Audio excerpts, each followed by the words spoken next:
We're back. Hello, everybody. It is Monday, May 17th, tax day, apparently.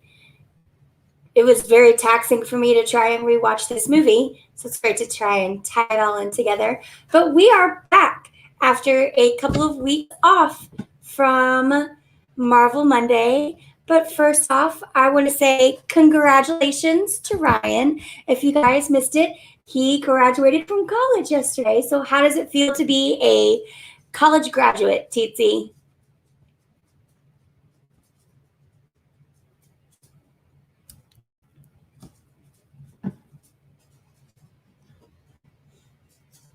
I just lost everything. This is going swimmingly well. Can you hear me?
How about now?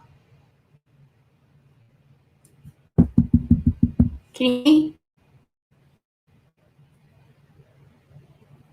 Okay. I can't hear anything now. This is great. Hey, Teetz, talk.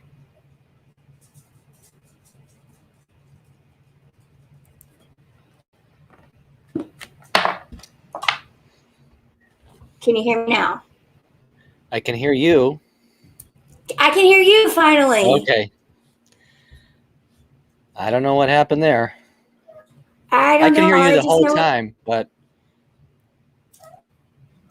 yeah, I just completely froze up and I don't know what it is. I have a really good idea though, and I'm gonna holler at somebody about it in just a second. Courtney, yay, thank you. You can hear us both. Well, you know what? I'm gonna blame it's because I started stealing all these pictures from Walt Disney World News Today to share on my screen. So I feel like that's what got me in trouble. I'm not gonna do that again. He always says he's gonna go after people, but I didn't think he would come for me on the internet. All right. Where were we? What did you talk about while I was frozen? Not a whole lot. Just did you just stare at the screen? For the most part, yes. Great. Again, thank you guys. If you don't already, for some reason, follow us on Twitch, hit that purple follow button, or on YouTube, hit subscribe and the bell notification, because God forbid you miss out on this quality content next time around. So we're back. It is Marvel Monday, and eventually we are going to be talking about Iron Man 3, aka the Pepper Potts movie.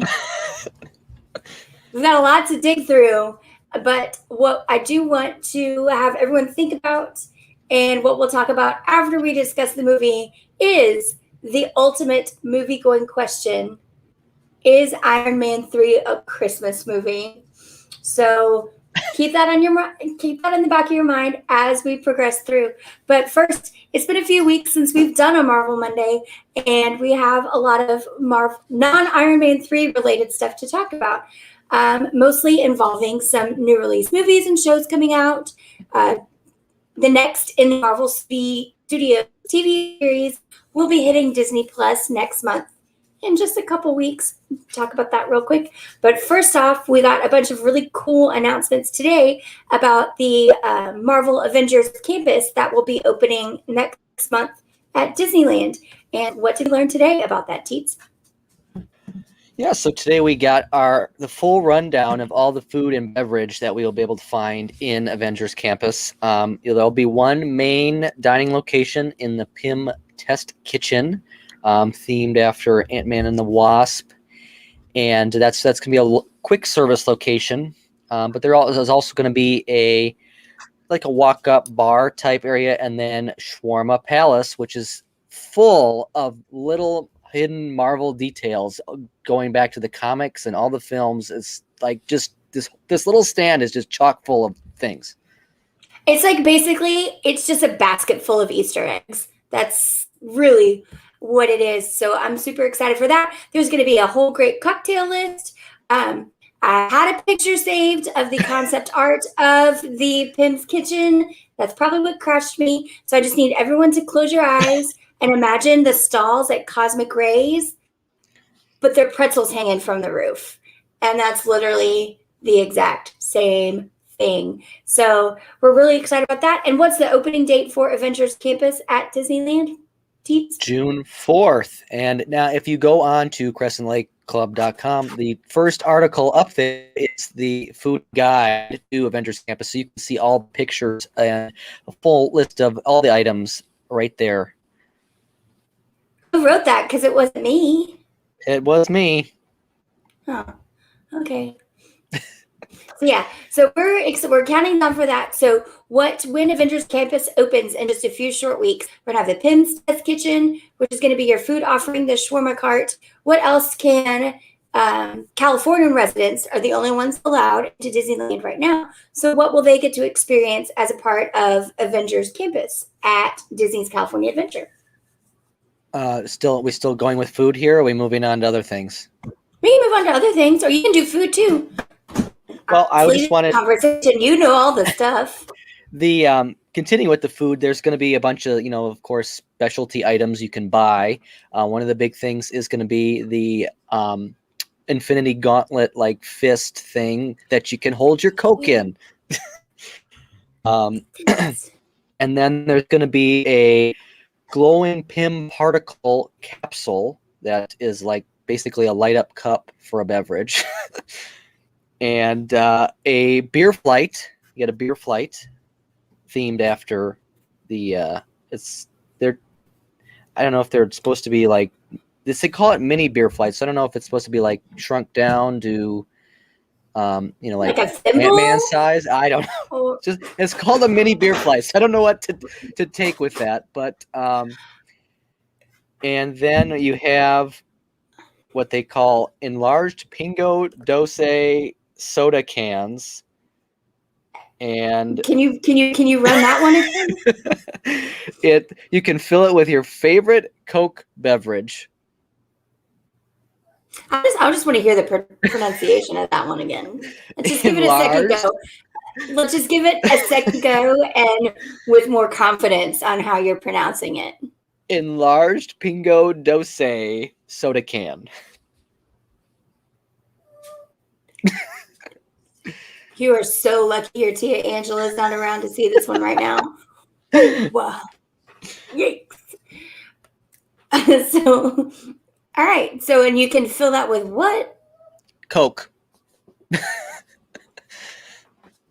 So it's basically a freestyle cup, is what you're Yeah. telling me. On a strap, you can wrap it around yourself. We've You gotten can carry full it like Six a Flags. purse, you know. We've gone full Six Flags with this thing. Full Six Flags, you guys. So, all right. I did see what are the cool little cocktail cups that say pin on them. There is a cocktail menu somewhere, I've been told. Oh, yes. So that is in the tasting lab. And you can get the honey buzz, which is gin, lemon juice, honey syrup with a honey straw, or the experiment, which is tequila, Minute Maid lime juice, mango, and habanero syrups.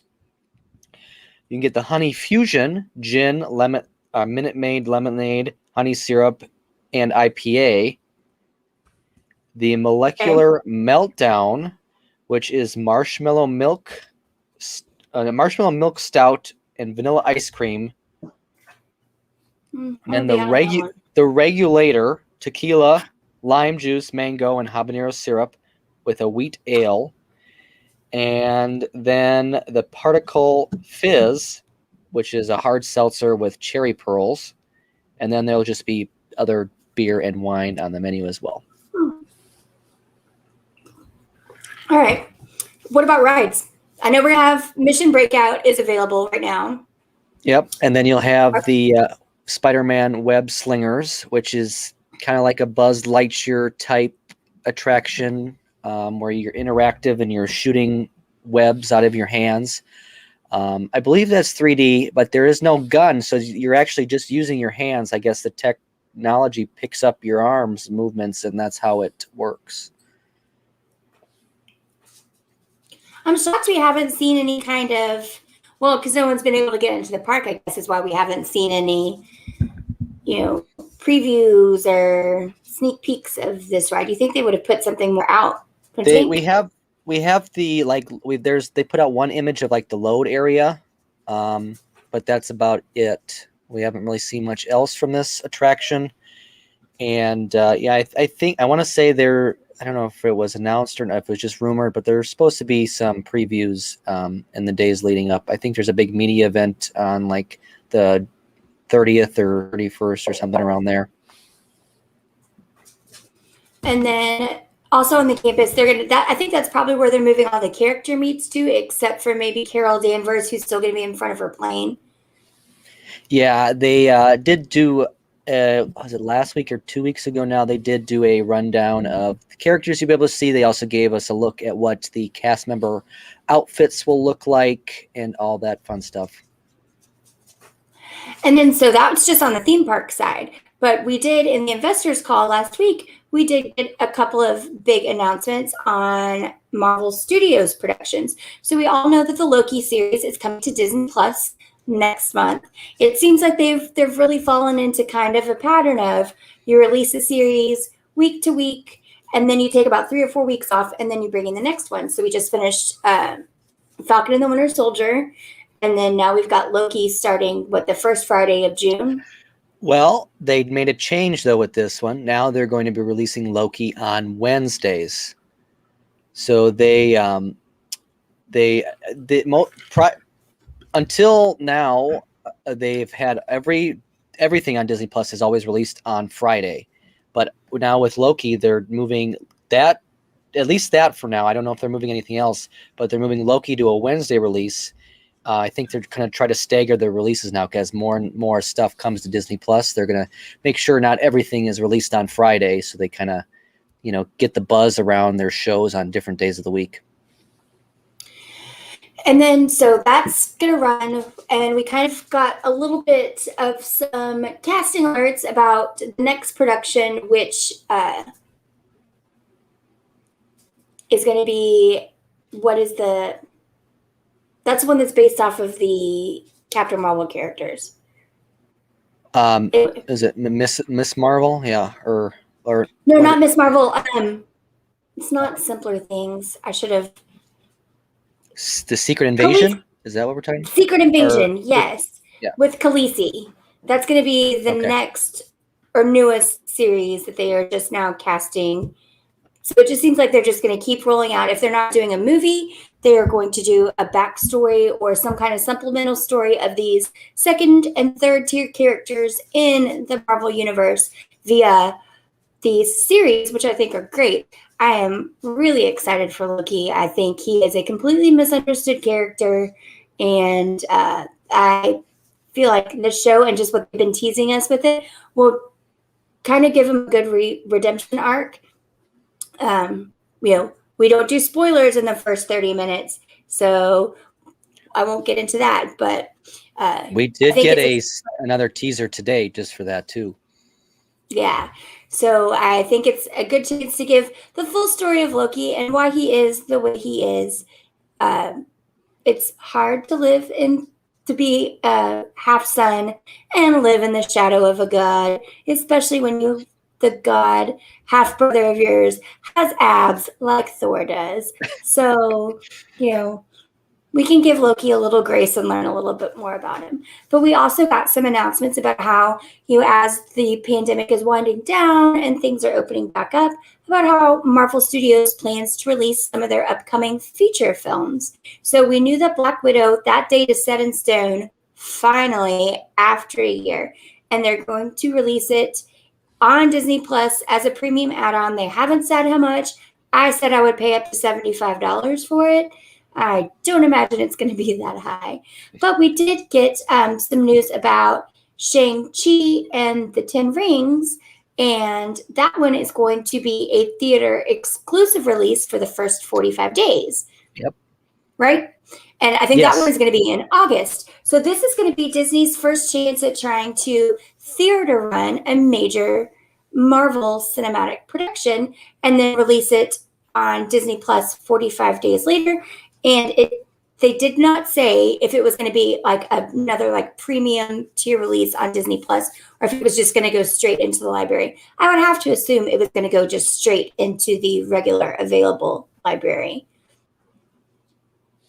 Right. Yeah, I would assume so. I don't see why they would then charge after 45 days. I think they're trying to get back to. It was interesting that I think a lot of people kind of assume that Marvel would just automatically go back to a theater only, but Shapepick did kind of make it seem like they're just going to take this a movie by movie basis, and that they may continue the dual release or something like that with all their movies.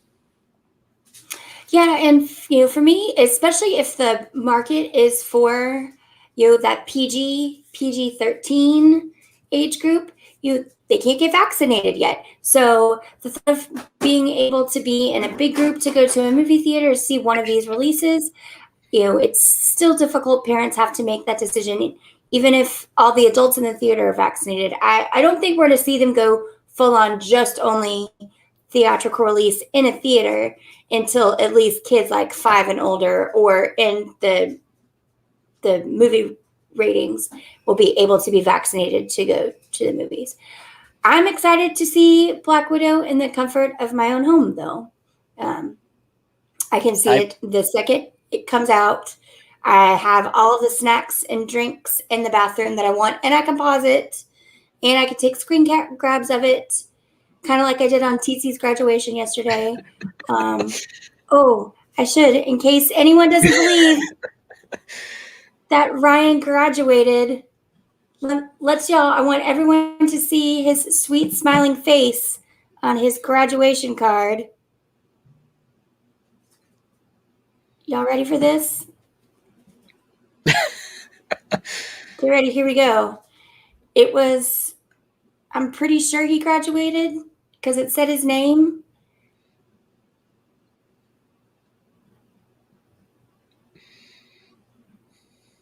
I should draw. Can I mark this up and draw? I should have drawn a stick figure there. I could Photoshop you on there. But yes, like I was saying, congratulations. Teetz is now a college graduate. We're very proud of him. Can't wait to see that diploma when it gets in the mail. Whitney and I would both like copies of it because we feel partially responsible for it. But again, congratulations, Teetz. Thank you. Frees up more time for you to keep streaming and watching movies and then coming on the internet to talk about them. And on that note, let's get into Iron Man 3. So Iron Man 3 basically kicks off the second phase, second circle, second whatever you want to call it, of the Marvel Cinematic Universe. It came out in, I have it called up right here too. Came May out 3rd, 2013. Well, that internationally, yes. And May 3rd, 2013. So we're just off by a couple weeks. Happy birthday, Iron Man 3. I'm sure Pepper Potts bought you something really nice. It comes in at a cool 130 minutes. So just a little over my 2-hour mark for where a movie should be. And at the box office, it made $1.215 billion. That's billion with a B. So again, this is the third and final standalone Tony Stark Iron Man movie. And I will let Teetz take this away because Tony Stark is his favorite. Yeah, so this one was directed by Shane Black, who was different from the previous 2 Iron Man movies. So a little change up there. And we begin with a flashback in this film. It's not, we don't pick up right after anything, but we begin with a flashback into 1999 at a New Year's Eve party. And, typical bachelor Tony is doing his bachelor things and picking up women at the party. And we also found anyone better than what he landed with, but we did get an interesting, if you remember back from the first Iron Man film, Yinsen. Well, he makes a little tiny appearance right here at this party as well.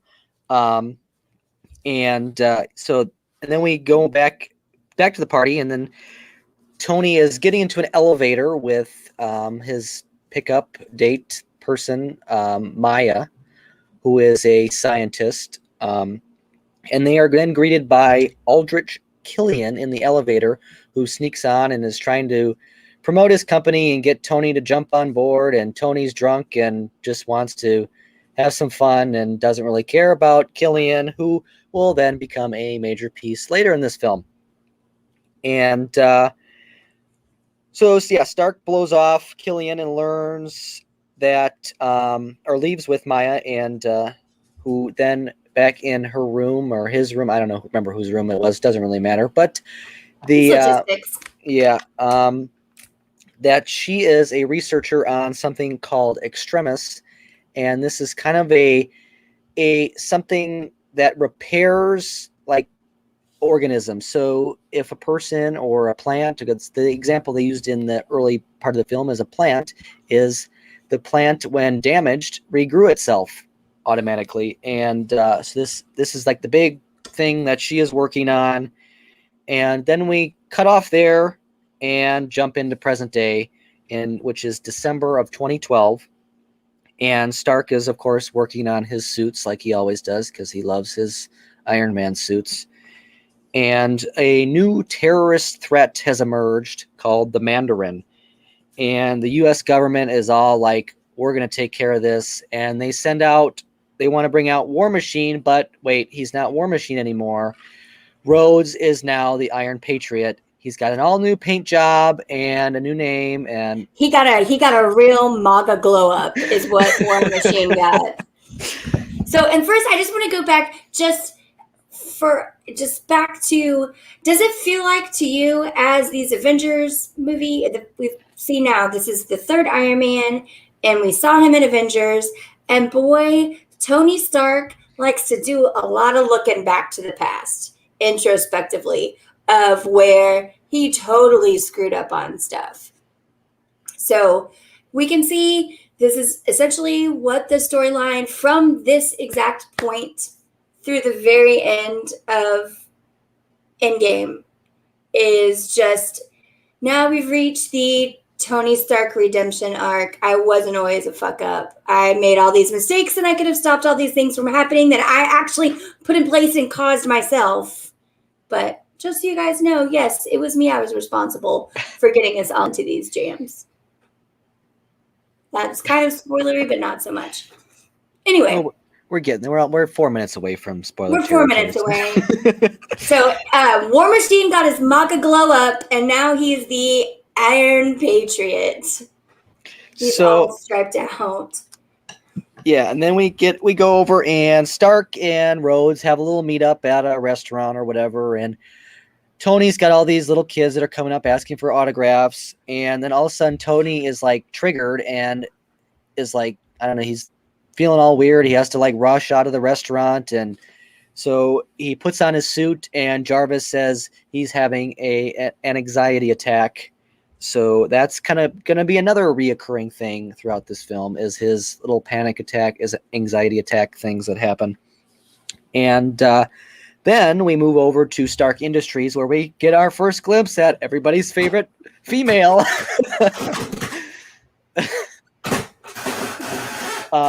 Pepper Potts and Happy, who is a newly promoted security for Industries, and Happy takes his job very seriously. He is all about protecting everybody and making sure everybody has a badge. So make sure you have your badge if you're going to Stark Industries. But Pepper has a meeting with her, who we learn is a ex-lover, boyfriend person, and his name is Aldrich Killian. And so now we're connecting dots from that flashback, and Killian, who is like got a new look, he's all like, clean cut and looks much better than he did in the elevator back in 1999. And Killian shows Pepper all about the extremis, and he takes her inside his brain.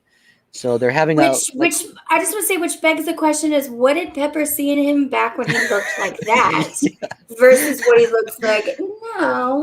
And does she have any regrets of sticking with super neurotic Tony Stark? Also, like, I'm all for women in the workplace. I want women in the C-suite in real life, but goodness, couldn't Happy just take over Stark Industries? And this is fine. This is a case where I don't need to call Title IX. The glass ceiling can stay in place as long as Pepper Potts is not in there.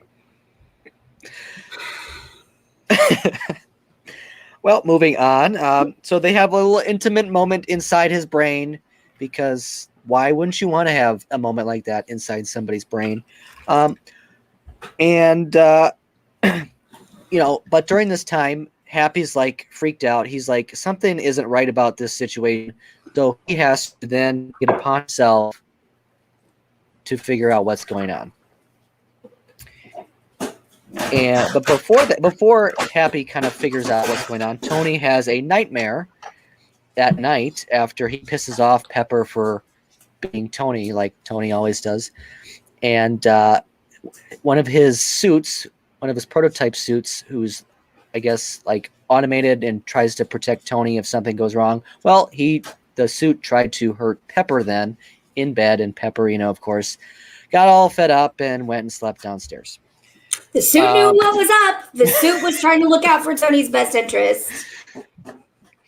And so then we bounce back over to Happy, who is now at the Chinese Theater in Los Angeles and is following the security guy who was with Killian earlier and trying to figure out what the heck's going on.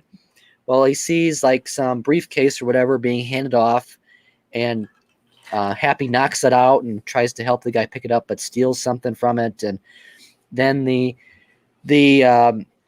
bodyguard of Killian or whatever sees that, and then they get in a little battle, and Happy punches him, but then he like jumps right back. He like doesn't phase him, and Happy's like, what the heck's going on? And then the other guy who was there is glowing orange, and wait, what color? Yeah.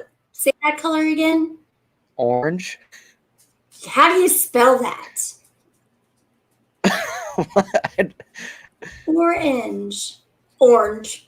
Is there an A? There's an A in there somewhere. Can we just also just talk about how Happy used to be Tony Stark's bodyguard. But then because he's got all these fancy suits protecting him, he doesn't need a bodyguard. But in this exact instance, doesn't Happy look like the world's worst bodyguard to like just in general? That's like me asking Teetz to protect me out on the street.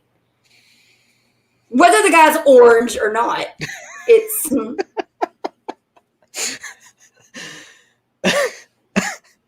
show me the lie, Ryan. Show me the lie. Moving on, the orange guy blows up, and there's like there's an explosion in the front of the Chinese theater, and Happy ends up in the hospital from this explosion, and everybody's like, and then of course going back to the Mandarin claims responsibility for this. Because what is a Mandarin? An orange? I don't know. A Mandarin is a very small orange. And okay, sure, whatever you want to say. Moving on, and so then, where were we? Yeah, bodyguard. Happy's injured. Explosion. Next page. That's where we are. Tony meets Happy at the hospital, and as he's walking out of the hospital, there's a ton of reporters and media and stuff there, and someone says something like about killing I forget the exact line, but it says something about killing the Mandarin, and Tony then, of course, responds and gives a statement off the cuff and sets everybody off, and during that statement, he gives the world his address, so then, of course, he has press and helicopters and all sorts of things just surrounding his house, and Pepper is like, we got to get out of here. I ain't dealing with this. But she has a vagina candle she has to go light or sell or something. At the same time, then there's the old friend or lover or one night stand, whatever you want to call her, Maya Hansen, shows up at Tony's front door. Tony's like, first was like trying to be like, oh, I don't know who you are. And then Tony's like, oh, yeah, okay, I know who you are. And as they're trying to discuss what's happening, some bombs decide to attack Tony's house, and everything goes haywire. Of course, Tony gets one of his suits, but he doesn't put it on himself. He puts it on Pepper to save Pepper, because we have to save Pepper. She's not even smart. Like she couldn't split an atom. She can't cure cancer. She can't even work that little screen that Tony has. Why are we saving Pepper? Because she is ultimately helpless. Little dog right here, crying for more treats, has more motivation for fight or flight than Pepper Potts.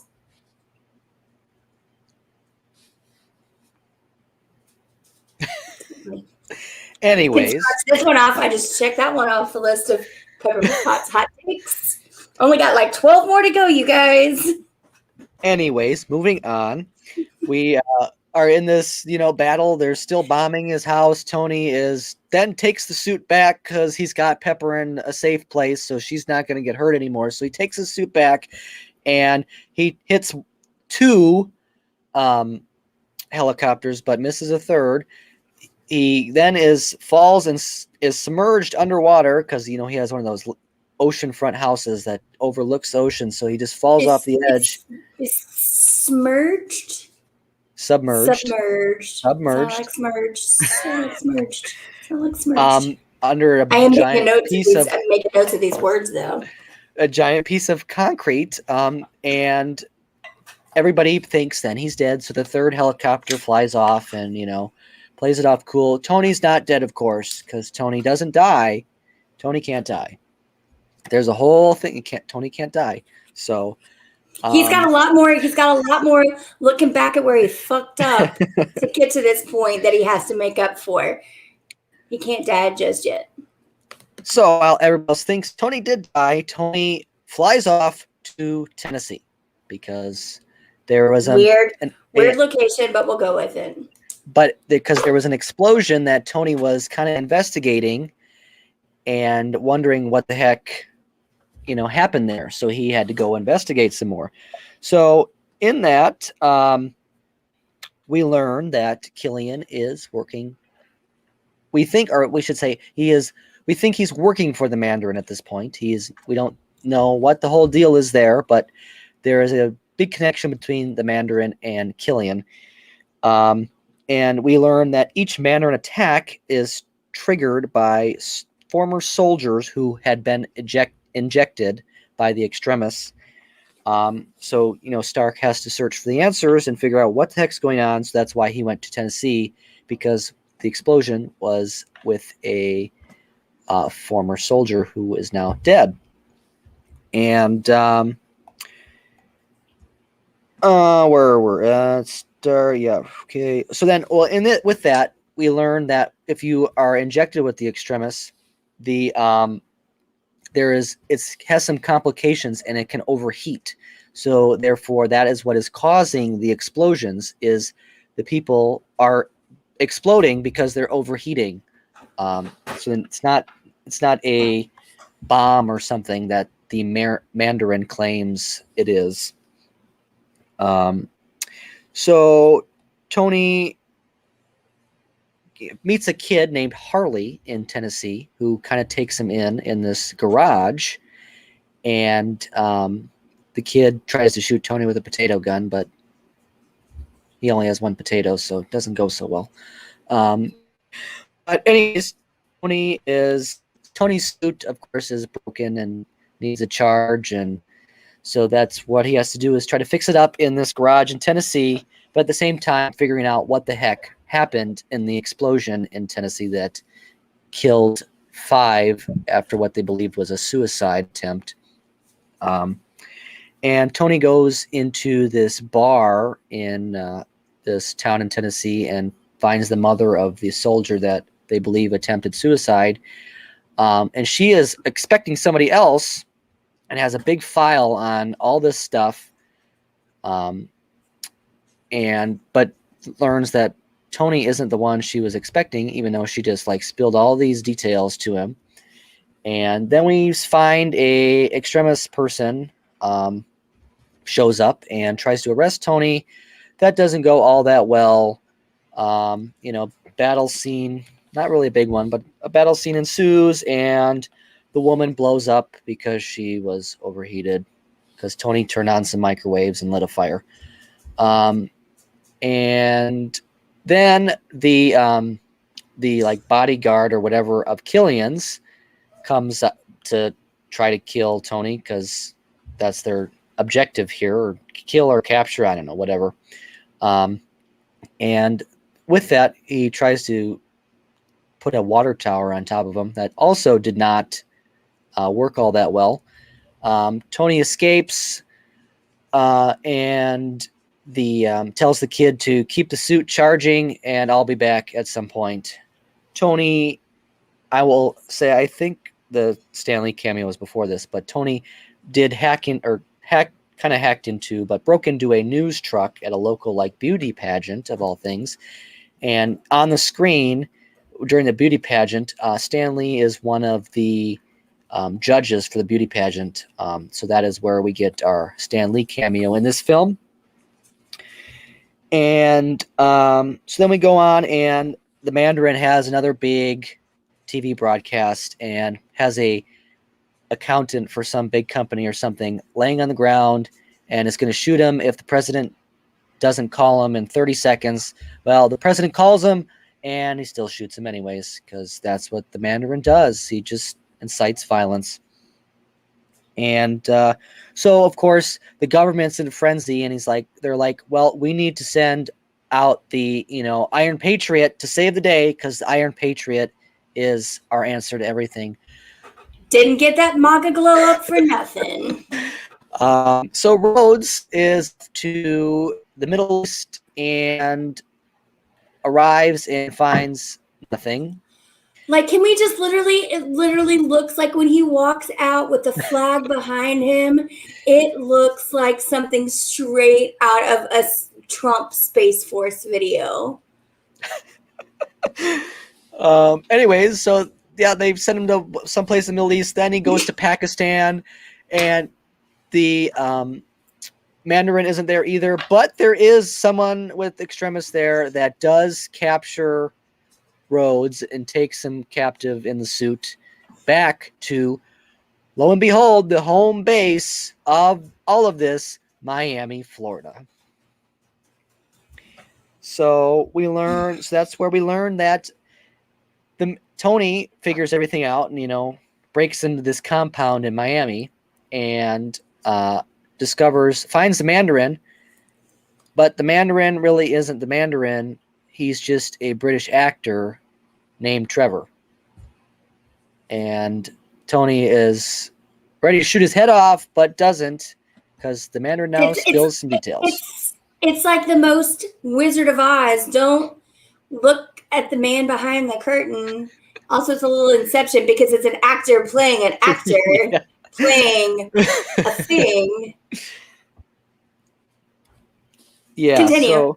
So Stark is discovered and then taken kind of captive, and then we find Tony hung up by his hands, and our good friend Maya Hansen is back and is, she works for, we missed a part. Pepper was captured by Killian. Pepper is in captivity now. She is, being held against her will by Killian. But anyways, back to Maya and Stark. Look, it's the concept again in every Iron Man movie or anything that involves Iron Man or Pepper Potts. It's like, oh, look, here are the consequences of my actions. Every single time. These two fools never learn. And it's always the same exact way. Like, this is why I hate the Iron Man movies. Hey, we have a question in the chat for you. Do you see my sign? That's going to be a no, my friends. Thanks, Nexium86, for the question. No, I do not like Pepper Potts. Thanks. Appreciate you. Please be sure to hit that purple follow button if you don't already follow us on Twitch. Oh, no. I have to have spices and everything. I just really hate her. No pepper. I should have put Potts. I should have spaced it out more. Don't worry. The next time she shows up in this cinematic union, I'm gonna have a bigger sign. Maybe her face with a big red cross over it. Anyway, back to the movie. The Pepper Potts and Iron Man have once again suffered consequences for their actions, and they are both being held captive. So then we go back, and Killian enters the room with Maya and Stark, and Maya's all like, "Oh no, we need to keep Tony. He's great, And then she's like turning against Killian a little bit, and then Killian's like, "No, I don't like you anymore." So, and he shoots her because why not? Killian is got a big plan about to ensue here, and he leaves and takes the now they have Rhodes, so he has the War Machine suit or Iron Patriot, whatever it is now, suit, and they are about to go capture the Present on Air Force One. And at this point, because Rhodes and I should laugh, I guess, but so they go off and take the suit and go and infiltrate Air Force One. And in that, then Tony is being guarded by two pretty terrible. Like, are all bodyguards in Marvel terrible? Like, are they just not very good at their jobs? Like, I don't know, because these two bodyguards that are trying to keep Tony are also terrible at their jobs.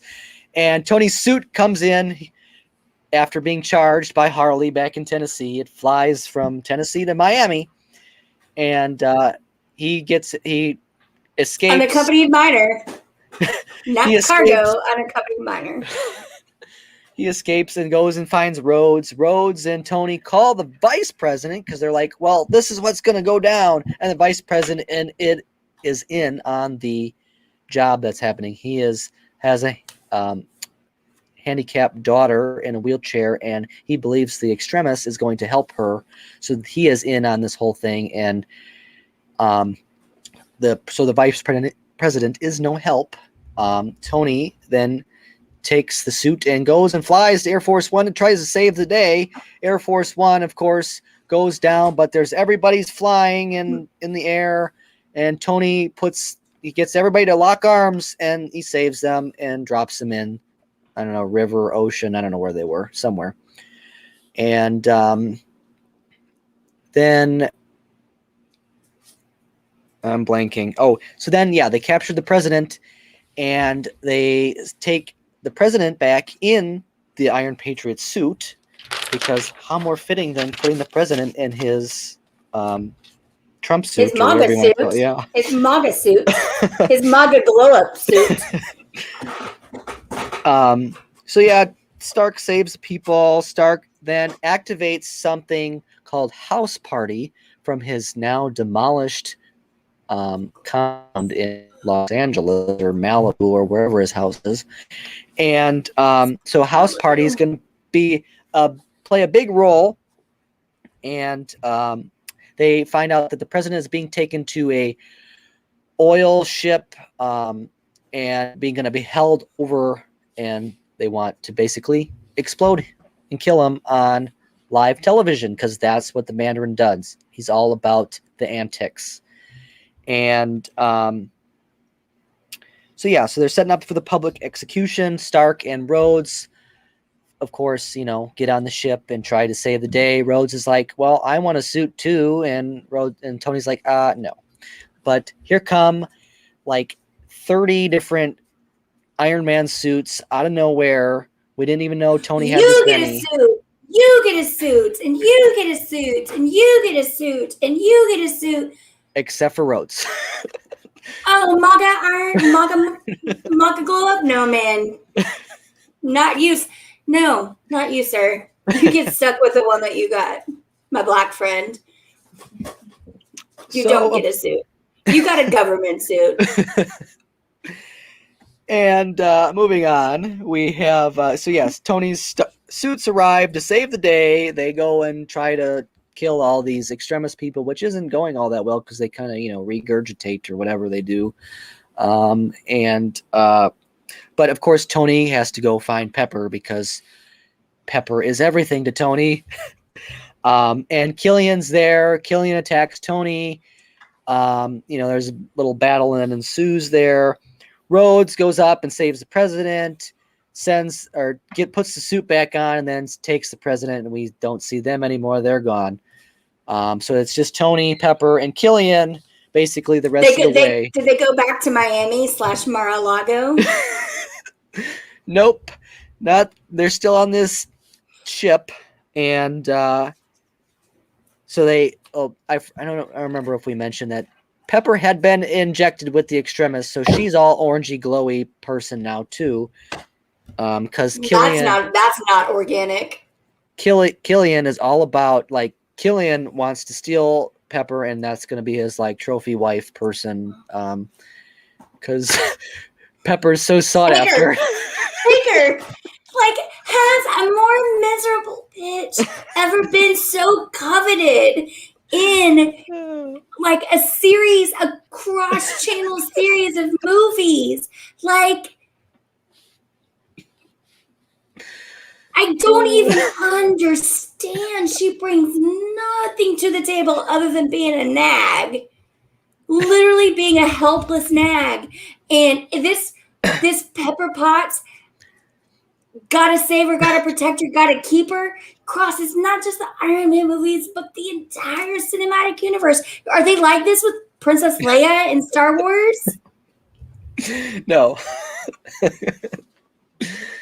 And she's canonized in this Star Wars universe. Oh my God, they were trying to make Pepper Potts a new Leia. Just forcing it down our throats.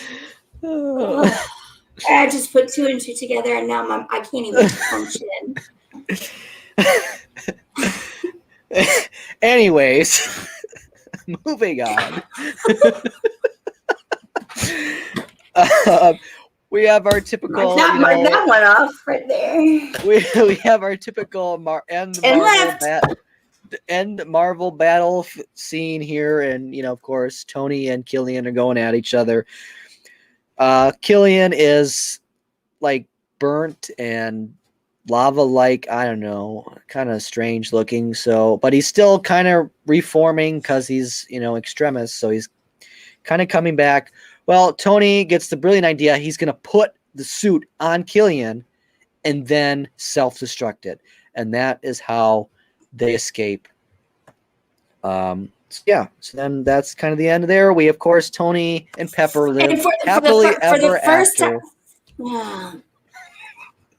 For the first time in all of the hours I've spent on these Iron Man movies, the best, smartest Avengers thing Tony ever did was putting Killian in that suit that he knew he could have it self-destruct.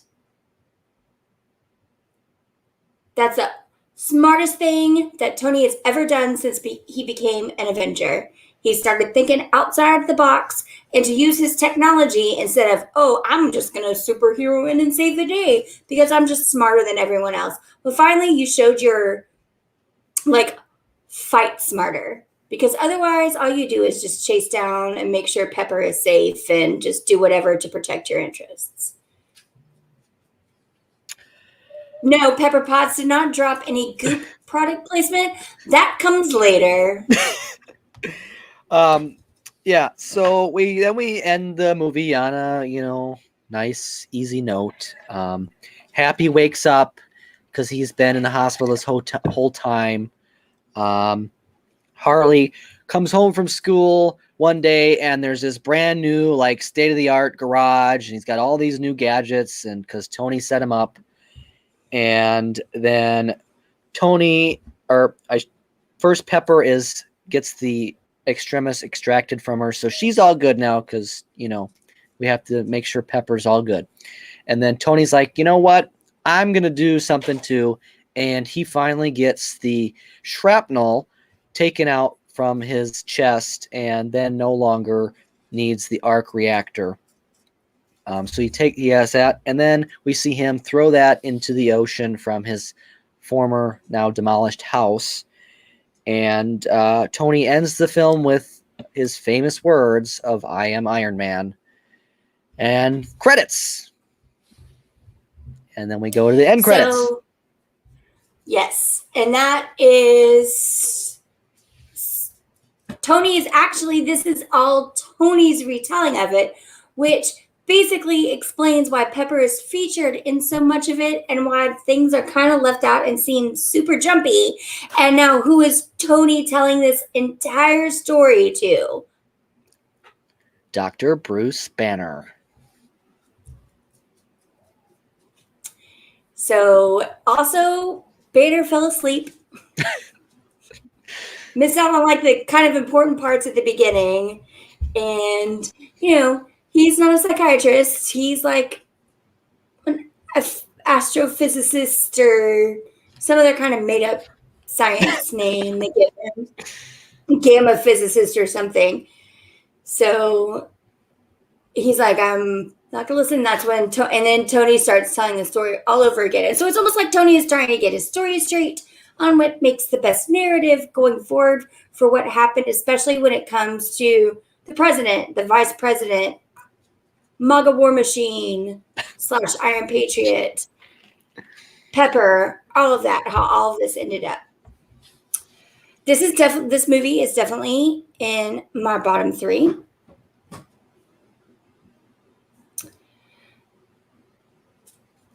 Now, I'll give it grace. I'll do bottom 5.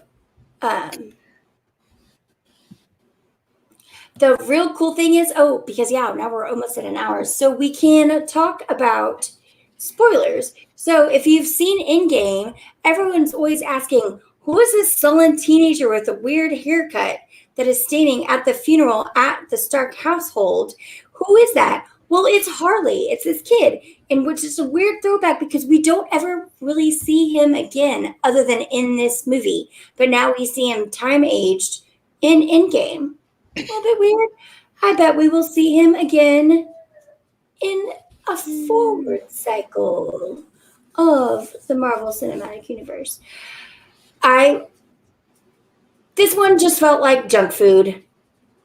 It did progress the plot very, very smallly, but just Tony Stark and War Machine's plot and the Tony Stark's personal plot with Pepper Potts and all of that, just finally fleshing out his whole origin story. So now it just can be focused on what he brings to the Avengers as a team.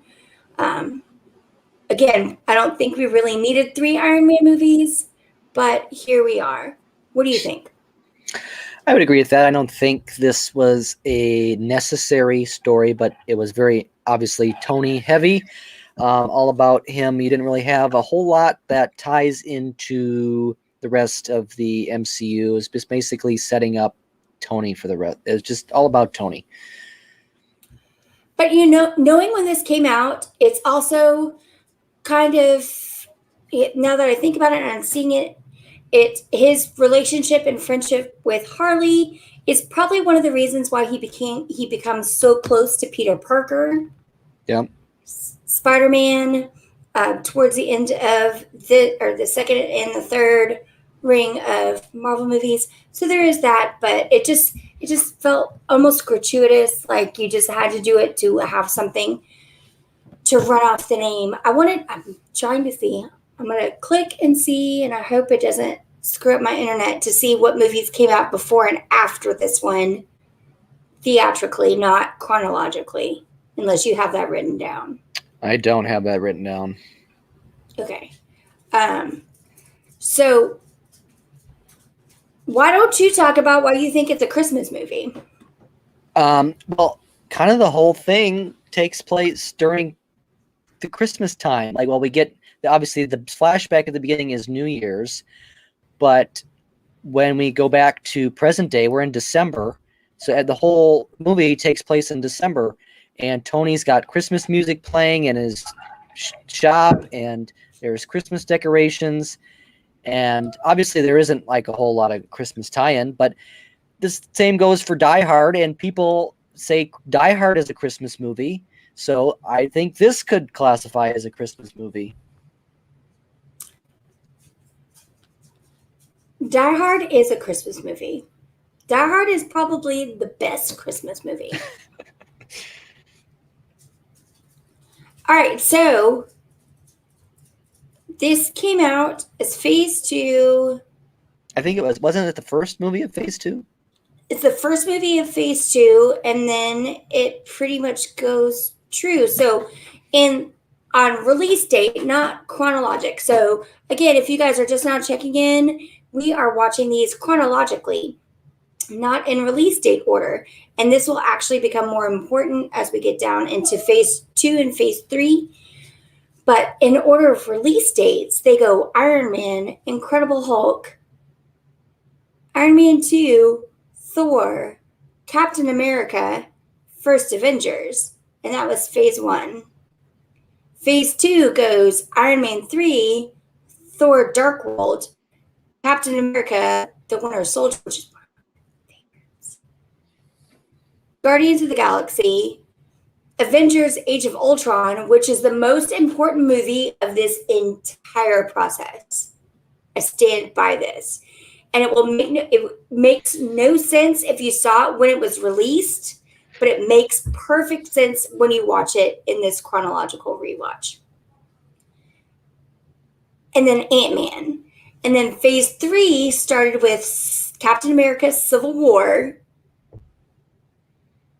which makes Ultron make perfect sense. Doctor Strange, Guardians 2, Spider-Man Homecoming, Ragnarok, which is probably tied for Ragnarok is embedded in my top 3. It just moves based on how I'm feeling. Black Panther, Infinity War, Ant-Man and the Wasp, Captain Marvel, which we already watched, Endgame, and then Spider-Man Far From Home, which I don't think we're including Far From Home in our rewatch. I honestly don't even know if I've seen it. Have you seen Into the Spider-Verse, the comic book one? No. Oh, I love that one. That's on Netflix, though, isn't it? Yeah, you can watch that one. So I think I'd basically said all I had to say about this movie and how it plays into everything. And I said my Harley experience, my Pepper Potts thing. So next we go into Thor the Dark World. But after that, I'm calling up the list right now to see what our next couple of movies are.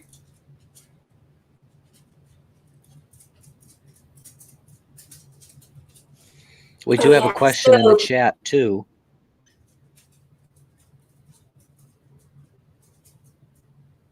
Absolutely. Well, I mean, it's terrible for a lot of reasons.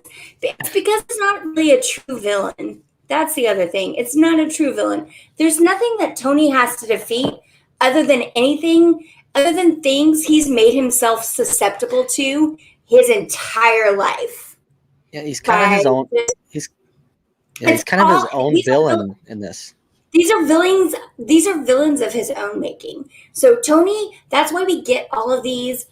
Looking back on where he went wrong all these times and made himself susceptible to all these things that could infiltrate the people he cares about or his business or things like that. It's not a true villain. Like, a true villain is Thanos. A true villain. The Mandarin was never a true villain. It was just something that, well, I could repeat it again for the third time, but. What do you think, Nexium? You tell us.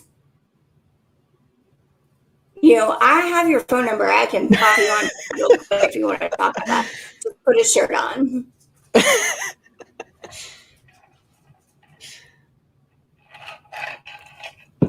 Nexium is one of our biggest fans, and we love him. This is... Yes! Thank you! Pepper Potts is a true here. Oh, man. I'm so glad someone sees. See, I didn't even have to. You know what? I just got validation, so I can just throw all these other hot takes about Pepper Potts in the trash. No, I mean, I understand why the character is there, and I understand why she's portrayed this way, and why Tony has to have a fake strong woman in his life. But all of these movies are just him coming to terms with what he set him up for and what he's allowed himself to be attacked by. And we start seeing it in later movies. So we had someone on a social media account tell us that our next movie next week, Thor, The Dark World, is the worst movie in the MCU. He's still shirtless, so it's never going to be bottom 3 for me. But it's going to be an interesting take. I mean, we must hope it's the worst. Yeah, have you watched Dark World? Yes, I have seen Dark World. It's been a very long time, so can't say I've revisited it any lately. So on the flip for you, so this is my second time doing the cinematic rewatch, or the rewatch chronologically versus release time. How, as a Marvel fan, or would you say now you're a super fan because you loved WandaVision, you really did love Falcon and the Winter Soldier, and I think you're totally embracing all the movies. How are you enjoying the rewatch this way, chronologically? Well, I think we've talked about it a little bit before too, but it's I think I find more details watching it this way and connecting dots and things than I did watching it if I watched it in the theaters or if I watched it just because I missed it in the theater, so I'm watching it on my own to try to catch up. And connect everything. But I think this way, I think you pick up more details. Everything makes a little bit more sense overall versus how I previously had seen the movies.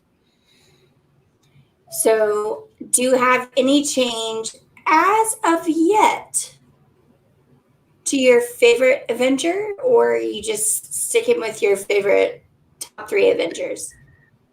I'm sticking with it for now. And just to recap for everyone, who are your top 3 Avengers? Iron Man. I don't know if I've ever picked a top 3, but Iron Man. Oh yeah, no, we just did favorites. So let's do top 3 right now. So this feels fair. Iron Man, probably. I know it's going to be controversial because I don't know how you pick both, but I would say Captain America is in the top 3 as well. Okay. And then I don't know. That's kind of who the third would be. Probably Hulk, because I've always liked Hulk. He doesn't get. He kind of is, because he only has his one film where it was kind of thrown away. No one watches that one, and he's just kind of in the background in a lot of the other films. I don't know if he's appreciated as much sometimes. So I think Hulk would be number 3. I'll allow it. So I go in no particular order. You always say that Iron Man is your number 1.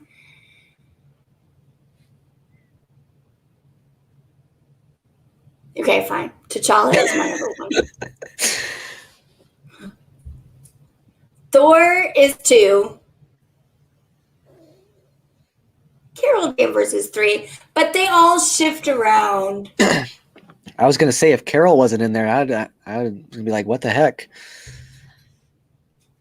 Nah, and then Hawkeye is right out there at a lingering 4. And it's just because I have read the comic books about Hawkeye, and it's also, I felt like when we get to the end stages, I felt an intense reaction with him in Infinity War and Endgame and how his life settles out. And, I'm really excited. There's going to be a Hawkeye series that is coming to Disney Plus too. I think people get to see more of what he is. Black Widow is right there. Hell, WandaVision. Scarlet Witch is right there for me too. But if we're going by just pure ass Avengers, T'Challa, Captain Marvel, Thor. I want to ask, because we didn't talk about it in the beginning, but they did come out with title for what is going to be Captain Marvel 2, and I was wondering your thoughts on that. Oh, they're just calling it the Marvels? Yep. I'm really excited because we got to see one of the characters from Captain Marvel's realm and timeline in WandaVision, and I think that's the reason why. So Carol was never just in the comic books. She was never just Captain Marvel. She was Captain Marvel. That's just a name that was appropriated, but there are other women that can portray the same person, just like there can be multiple Black Panthers. It is just who takes on that mantle. But the Marvels, I'm behind on my reading because I've had people in town. But just to try and figure out where they might be going with all this, I have some ideas though.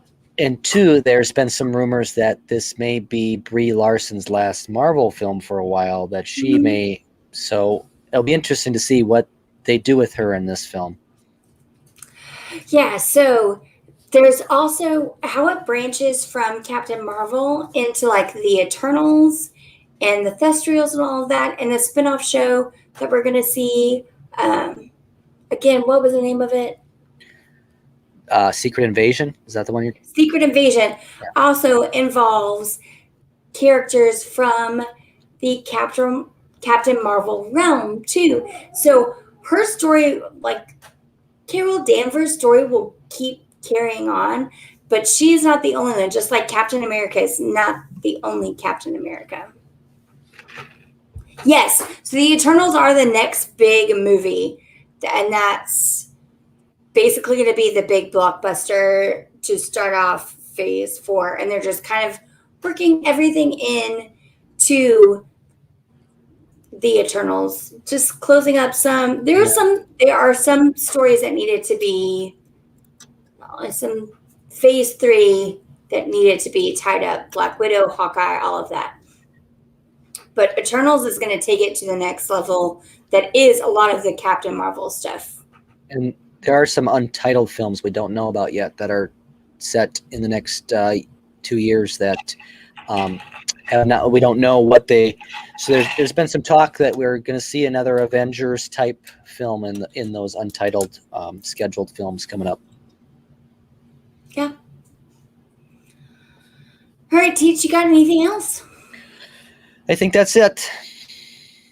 So where was Stan Lee? He was early on back in when Tony broke into the news van to hack the computers or whatever. Who do we hate? Who does Keely hate? If anyone likes Pepper Potts. Come on. They're not a fan of this stream.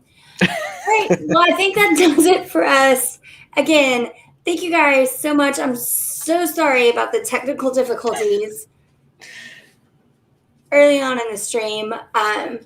We are here every Monday. We will be back next Monday, 8 p.m. Central. We are talking Thor: The Dark World.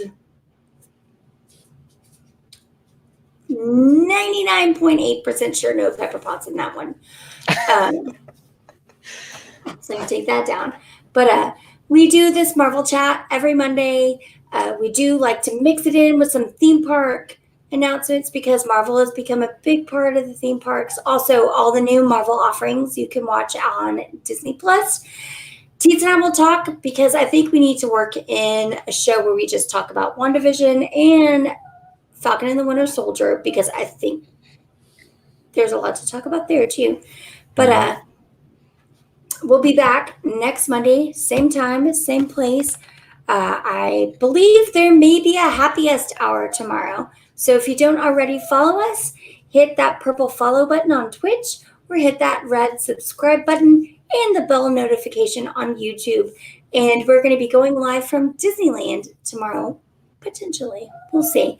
To hear about the experiences at the reopening of Disneyland.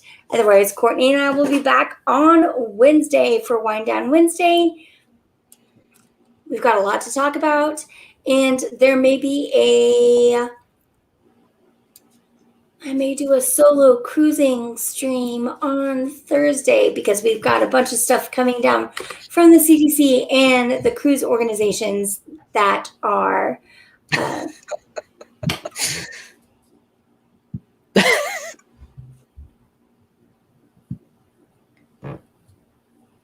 Josh, you're killing me here. I'm trying to do my wrap up. And I may have a happiest hour for you guys on Thursday, and it could be me just solo because I expect we're going to get an all clear from the CDC and big announcements for bookings on cruise lines that are willing to go vaccination only on Thursday. So just, again, follow us, subscribe, watch our blog, crescentlakeclub.com. Teetz does a really great job most of the time. If the website cooperates with me. Oh my goodness. Yeah, I've got to probably add another server to it. That's how popular we are. It's also a little too Star Wars focused for me sometimes, but It's been a lot of Marvel and, well, I should say it's been a lot of Disney Wish lately, actually. It has been a lot of bit ship. It's been a lot of bit ship lately. But, so we'll have more announcements about that. And then I'm hoping we're all going to get together this Sunday for a Sunday fun day. And we may do it like 5 or 6 p.m. just to mix it up a little bit. But thank you guys again. It has been so fun. It's great to get back to talking Marvel. Thank you to everyone in the chat. We appreciate you watching. Keep us going. You're the reason we do this. So for me, Teetz, and the rest of the Crescent Lake Club, we'll see y'all real soon.